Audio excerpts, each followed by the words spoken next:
আসসালামু আলাইকুম গাইস, সবাই কেমন আছেন? আশা করি সবাই ভালো আছেন। আমিও ভালো আছি। ভিউয়ার্স, আজ আপনাদের সবাইকে আমার ক্যামেরার সাথে করে নিয়ে যাব বাংলার কাশ্মীর খ্যাত ভোলাগঞ্জ সাদা পাথরের। ভিউয়ার্স, আমাদের বোটটি ঘাট থেকে ছাড়লো এবং বোটটি ছাড়ার সাথে সাথেই বৃষ্টি আমাদেরকে আমন্ত্রণ জানিয়ে বরণ করে নিল।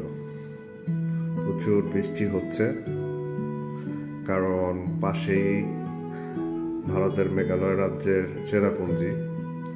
আমরা সবাই জানি যে বিশ্বের সবচেয়ে অধিক বৃষ্টিপাত হয় ভারতের চেরাপুঞ্জিতে। বোট থেকে নেমে কিছুটা হেঁটে প্রকৃতির সৌন্দর্য উপভোগ করতে করতে চলে আসলাম বর্ডারের কাছে, সাদা পাথরে, ভোলাগঞ্জ সাদা পাথর এরিয়াতে। খুবই সুন্দর চমৎকার দৃশ্য, প্রকৃতির নয়নাবিরাম সৌন্দর্য। প্রকৃতি এখানে সাদা পাথর দিয়ে যেন এক মায়াবী জগৎ তৈরি করেছে। ভোলাগঞ্জের সাদা পাথর এক সময়ে প্রাণবন্ত জনপদের নীরব সাক্ষী হয়ে থাকবে। চমৎকার দৃশ্য, পর্যটকরা এখানে এসে খুবই আনন্দ উপভোগ করে। সিলেটের সাদা পাথরের আড়ালে লুকিয়ে আছে অনেক গল্প, অনেক স্মৃতি।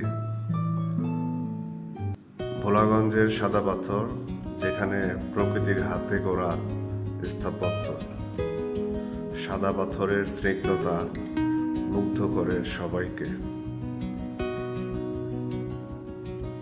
তাই তো কবি বলেছেন, বাংলার রূপ দেখেছি আমি, তাই পৃথিবীর রূপ দেখিতে চাই না।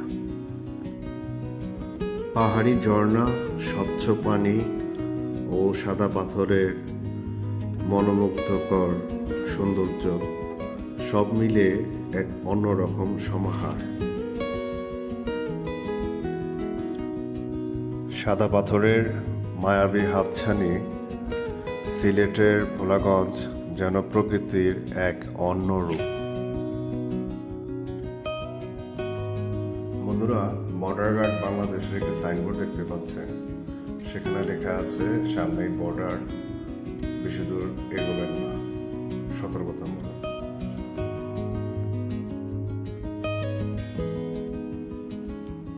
প্রকৃতির নিজের হাতে গড়া সাদা পাথরের এই কারুকাজ মুগ্ধ হয়ে তাকিয়ে থাকতে ইচ্ছে করে বারবার। কি অপার সৌন্দর্য, দারুণ এক অসাধারণ এক দৃশ্য, যা নিজ চোখে না দেখলে বিশ্বাস করা যায় না যে প্রকৃতি কতটা মনোমুগ্ধকর হতে পারে।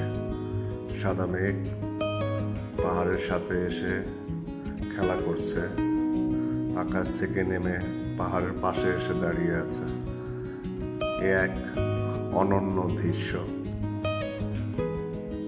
খুবই চমৎকার, খুবই চমৎকার একটি দৃশ্য।